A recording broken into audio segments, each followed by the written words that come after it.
সকাল থেকে আজকে কোনো রকম কোনো পোস্ট করিনি। পোস্ট মানে ছবি ভিডিও কিছুই পোস্ট করিনি। ভিডিও বেশ কিছুদিন ধরেই পোস্ট করছি না, কারণ হাতে সেরকম ভিডিও নেই, এডিটিং করা হচ্ছে না, শ্যুটও করছি না, একটু মনটাও খারাপ রয়েছে।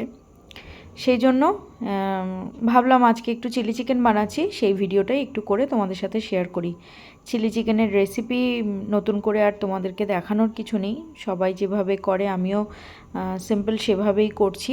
সবার আগে চিকেনের পকোড়াগুলোকে ভেজে নিয়েছি, ম্যারিনেট করে রেখেছিলাম এটা অবশ্য দুপুরবেলাতেই।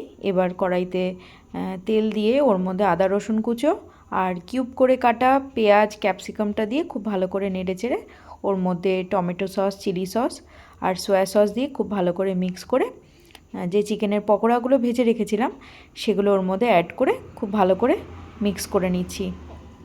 এরপর মিক্স করার পর আর কিছুই না, পরিমাণ মতো জল দিয়েছি, খুব বেশি জল না, খুব সামান্যই জল দিয়েছি। তারপর কর্নফ্লাওয়ারের গোলা দিয়ে ব্যাটারটা যখন একটু থিক হয়ে এসছে তখন নামিয়ে নিয়েছি। আর এরপর করে নিয়েছি চিলি চিকেন দিয়ে খাওয়ার জন্য করেছি গরম গরম রুটি।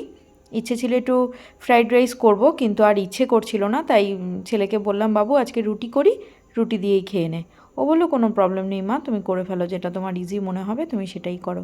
তাই রুটির সাথে চিলি চিকেন নিয়ে নিলাম আর একটু স্যালাডও কেটে নিলাম। সারাদিন বৃষ্টি হয়েছে তাই এখন ওয়েদারটা বেশ ঠান্ডা ঠান্ডা, আর এই ওয়েদারের মধ্যে গরম গরম রুটি তার সাথে চিলি চিকেন কিন্তু বেশ ভালোই লাগে। তোমরা ডিনারে কে কী বানালে অবশ্যই কিন্তু কমেন্ট বক্সে লিখে জানিও।